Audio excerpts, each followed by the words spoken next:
Okay, today we're going to be looking at 7th grade Standard 7 EE1. We're going to be applying properties of operations to add, subtract, factor, expand, expressions.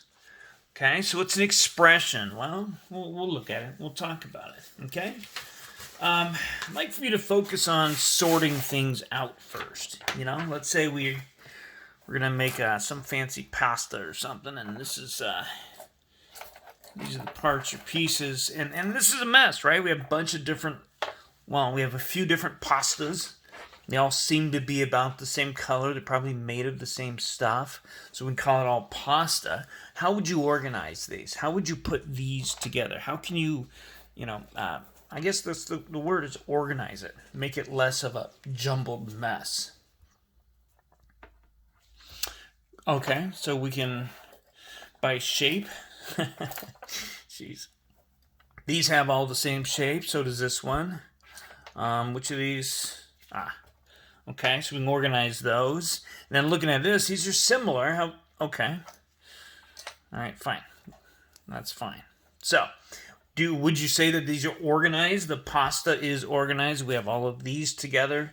We put all of these same pastas together, and so are these. Okay. We have 3 of these pastas. Here we've got 5 pastas, and here we have 6. Very good. So you've organized the pasta.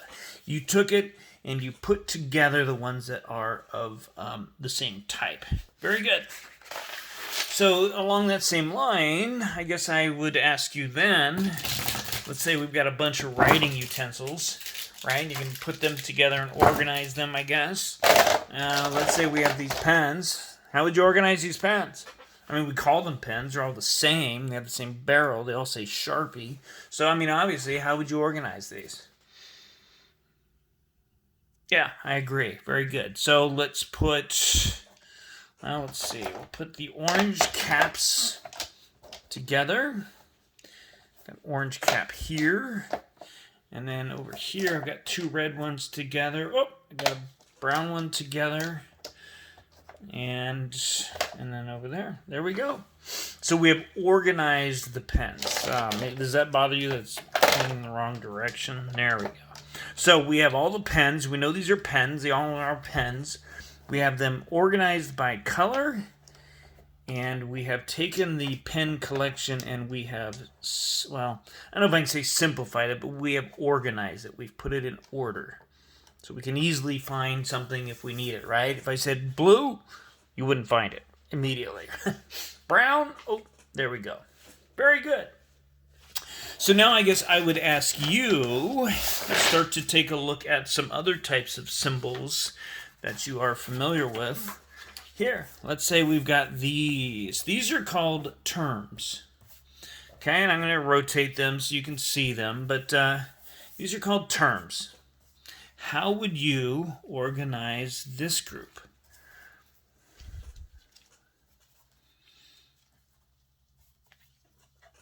Okay, very good.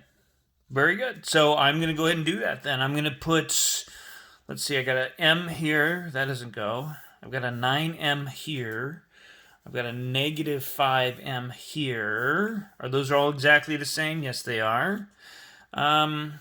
What about this? Is this the same as those? Let's consider that. What else would you organize? Okay, very good.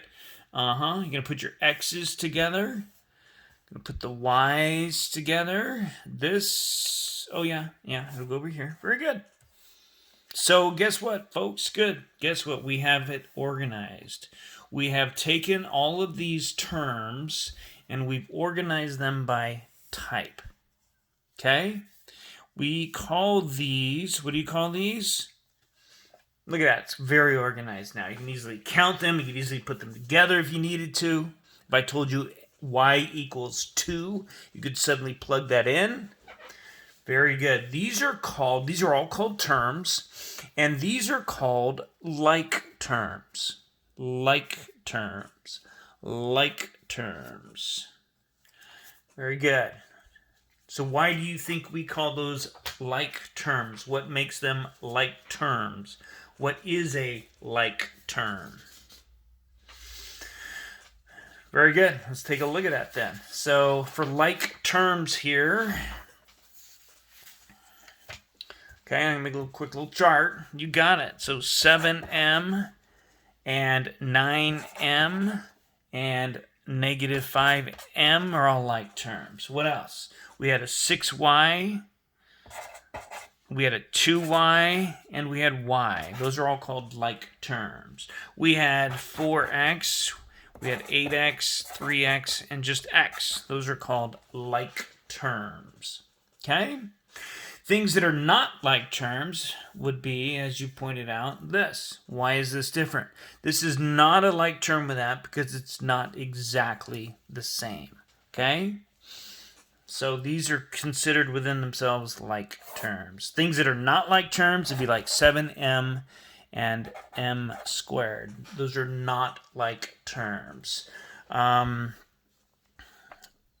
A and a cubed, not like terms. 7x, 7y, not like terms. Okay, getting the idea? So like terms have to, what do you say? How do you want to define it? Okay, good. Like terms are terms with the exact same variable part. Okay? Not your Common Core definition, but it'll give you an idea what a like term is. Okay? And then if terms are not like terms, they're terms with different variable parts. Okay? As far as like terms also, we could say that 8 and 2 are like terms. You've been dealing with those like terms since, elementary. These are together, these are terms, like terms. Together, these are not like terms. Not like terms. Not like terms. So we know that they're not like terms. They are unlike because they are terms with different variable parts. Okay?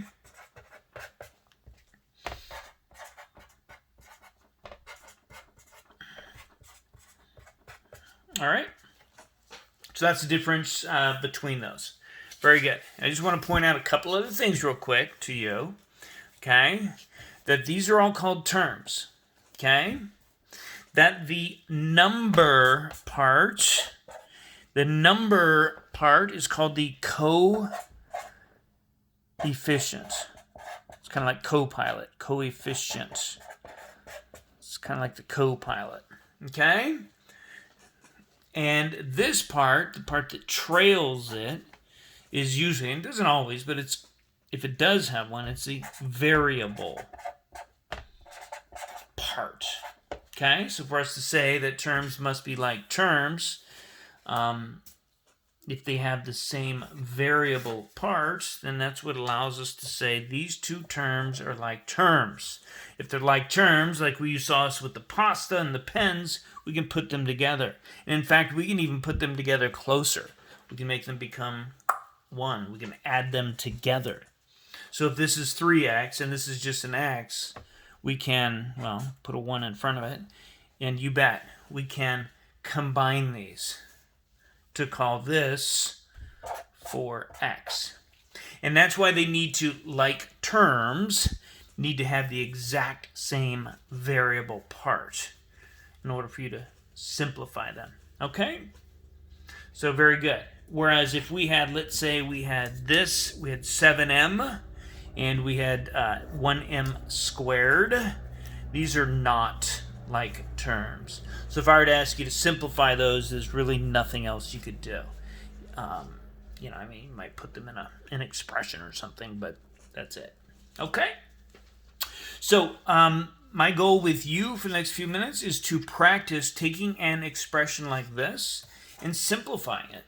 In fact, we will be applying the property, it's actually called distributive property, that will allow us to add terms together.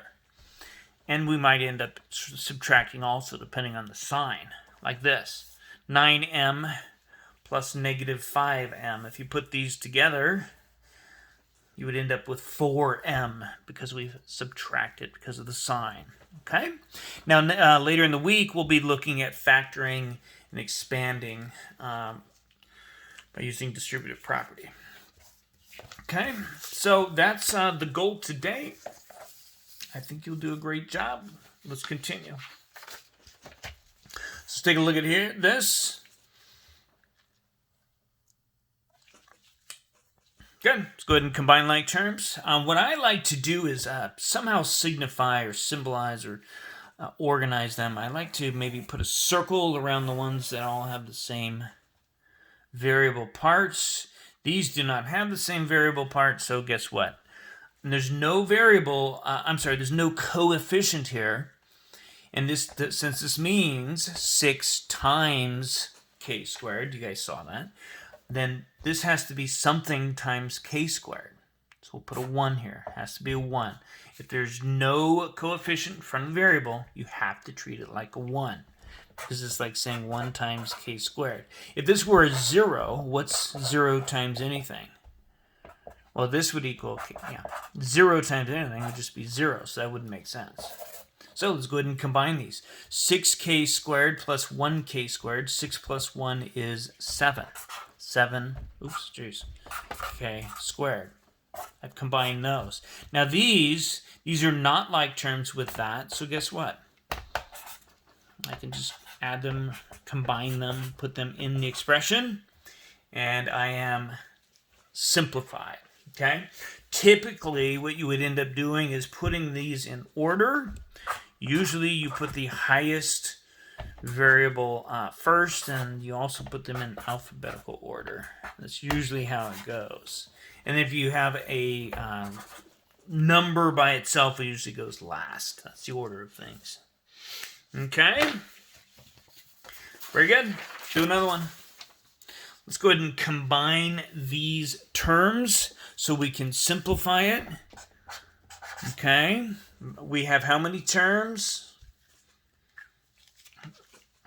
Good. Let's go ahead and combine them then. I'm going to circle all the x terms. And I'm going to then maybe put a square around the y terms.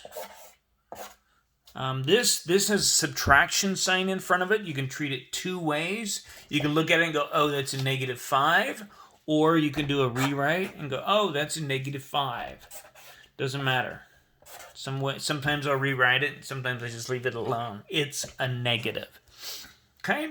Oh, and guess what? There's no common variable part. So here we go. Let's go ahead and put these together. I got 5x and 1x. 5 and 1 is 6, so this is 6x. I've combined those. Like I'm putting the pots together, putting the colors together. Then I've got an 8y with a negative 5y. And remembering your integers, 8 and negative 5 is 3, positive 3. So since it's positive 3, I'm going to put a plus sign here, put a y in front of it. And then what do I have left in this expression? 5. We're good. Goes last. Okay. Do another one. We are simplifying expressions. We're putting together like terms. Combine terms with the exact same variables. So here we go. 8x and positive 12x is 20x. And we've got a negative 2y plus 9y equals positive 7y, right? You know, you can either see this as a negative or you can rewrite it. Okay? 9 and negative 2 is 7. So that's 7y. And then last but not least, we have this negative 7. So look, we have combined our like terms. We've simplified the expression. So if I were to say x is 2, y is 1, instead of you having to plug those in 3-4 times, once you simplify it, you would only have to plug each of these into the expression once to find out what its value is. Typically, you write the variables in order of power, and then alphabetical order, and then usually the constant That's what this is called. The constant goes last. Okay? All right. Let's do another one. What do we have here? Very good. 1a plus 2a makes 3a. 2b plus b makes 3b. And then 3c. 3 is a coefficient. Its variable part is c. C is different. So guess what? There you have it. You have simplified the expression. All right. Good. Let's do another one. Very good. So this is positive 5 and negative 2 makes 3. These are like terms, the 4 and the 2. Those are like terms. They do not have, they have the same variable part. It's not there. 4 plus 2 is 6. And then we have the 6m. It's all by itself. And the y is positive, so we must put a plus in front of it. If it ended up being negative, we'd put a minus in front of it. Okay, very good. Let's do another one.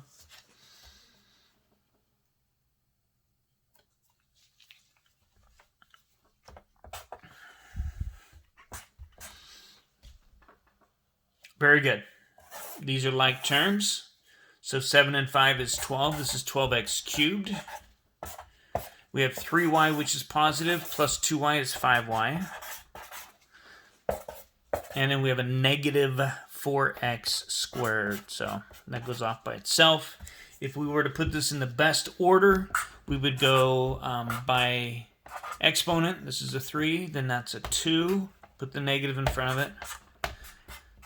And then the plus, the 5y at the end. Okay, there you have it. You have combined like terms. You've simplified the expression. One last one. Very good.